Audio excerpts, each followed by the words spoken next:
A heliograph is a wireless solar telegraph that signals by flashes of sunlight reflected by a mirror. The flashes are produced by momentarily pivoting the mirror, or by interrupting the beam with a shutter. The heliograph was a simple but effective instrument for instantaneous optical communication over long distances during the late 19th and early 20th century. Its main uses were military, survey and forest protection work.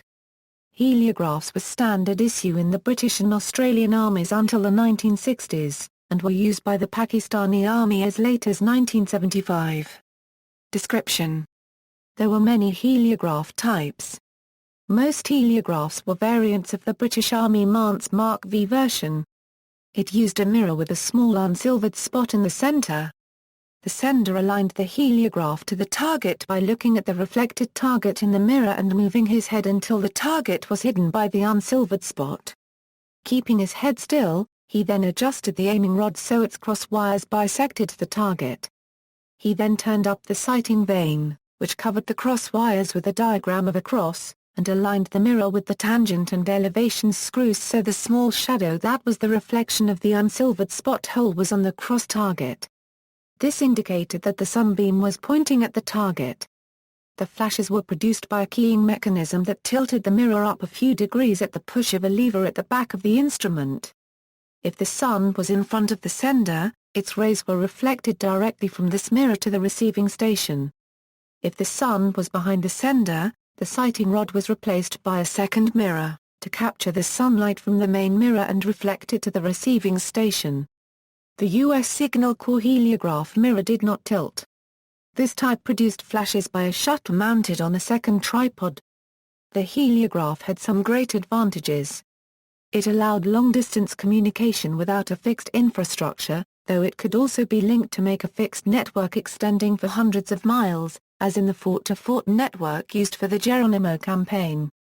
It was very portable, did not require any power source, and was relatively secure since it was invisible to those not near the axis of operation, and the beam was very narrow, spreading only 50 feet per mile of range.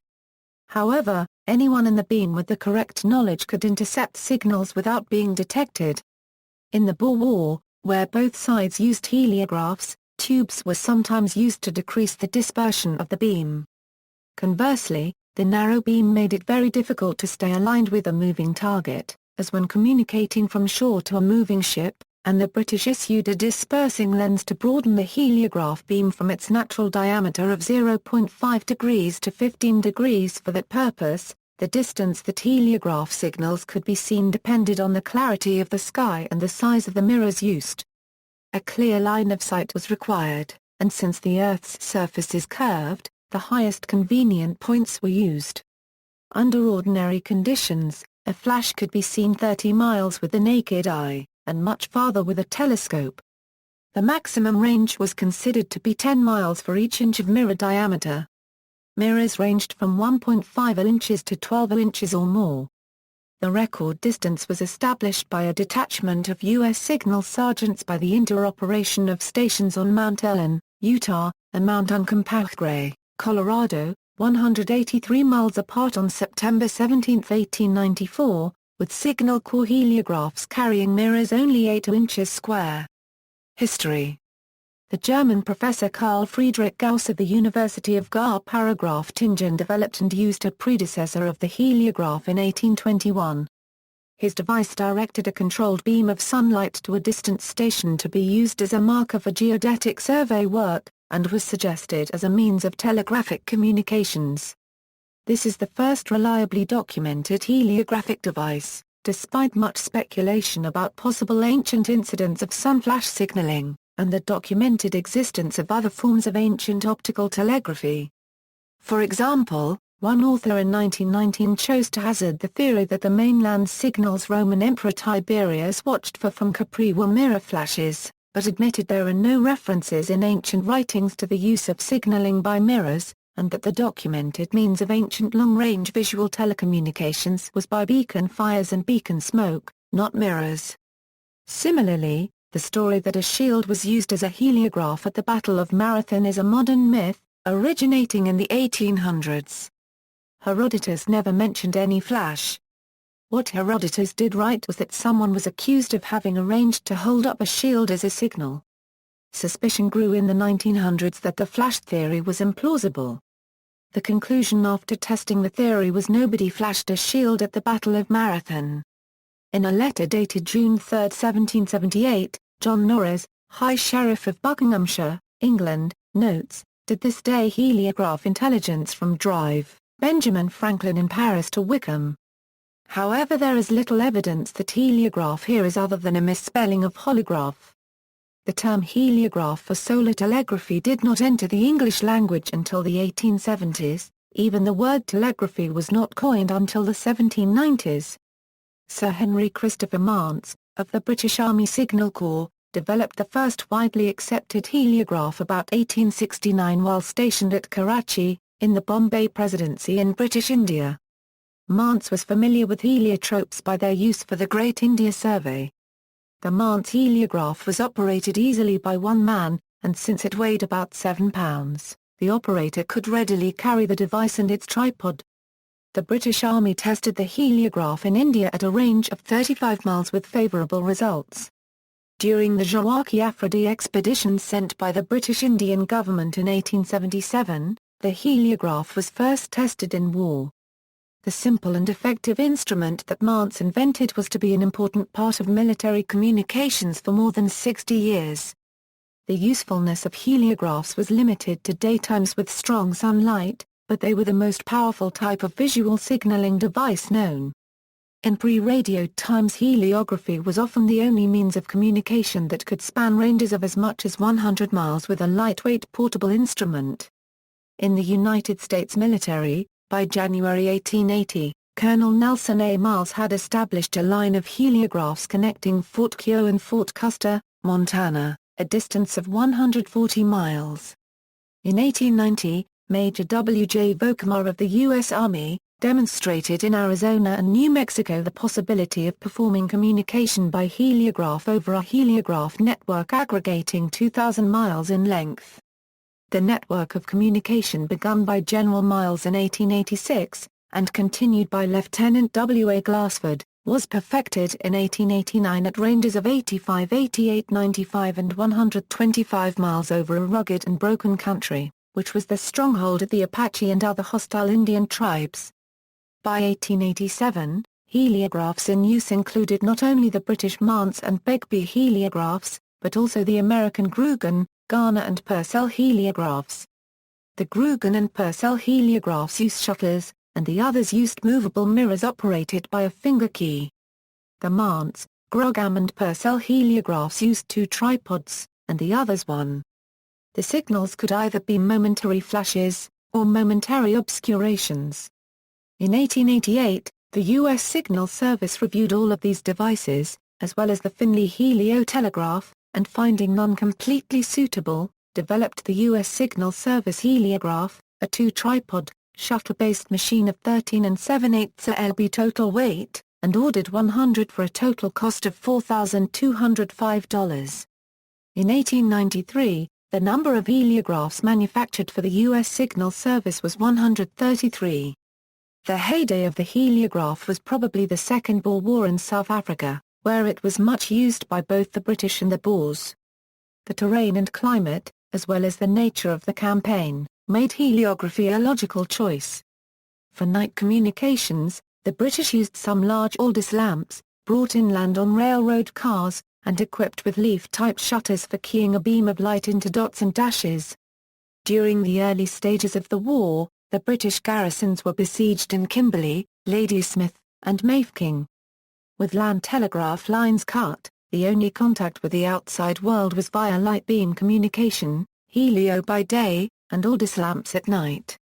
In 1909, the use of heliography for forestry protection was introduced in the United States.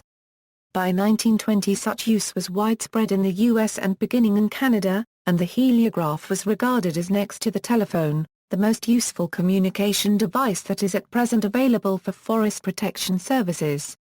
D.P. Godwin of the U.S. Forestry Service invented a very portable heliograph of the single tripod, shutter plus mirror type for forestry use. Immediately prior to the outbreak of World War I, The cavalry regiments of the Russian Imperial Army were still being trained in heliograph communications to augment the efficiency of their scouting and reporting roles. The Red Army during the Russian Civil War made use of a series of heliograph stations to disseminate intelligence efficiently about Basmaki rebel movements in Turkestan in 1926. During World War II, South African and Australian forces used the heliograph against German forces in Libya and Egypt in 1941 and 1942. The heliograph remained standard equipment for military signallers in the Australian and British armies until the 1960s, where it was considered a low probability of intercept type of communication.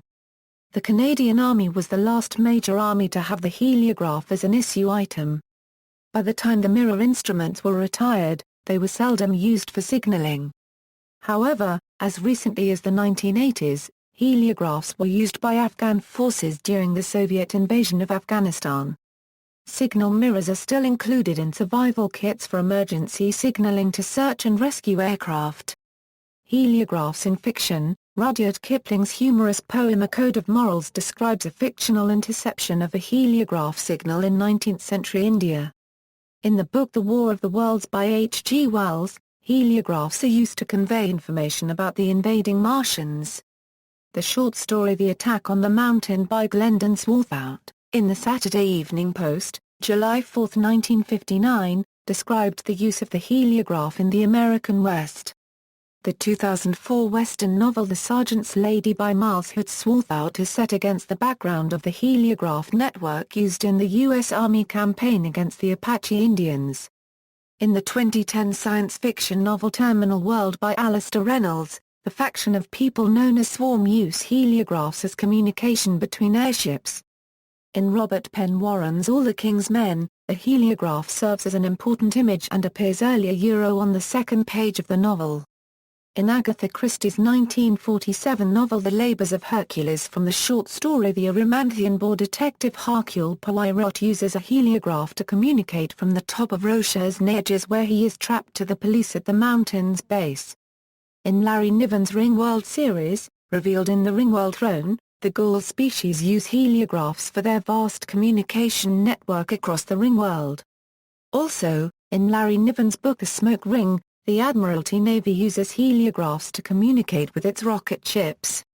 In the role-playing game Space, 1889, the great powers communicate with their colonial possessions on the inner planets of the Solar System by means of orbiting heliograph stations.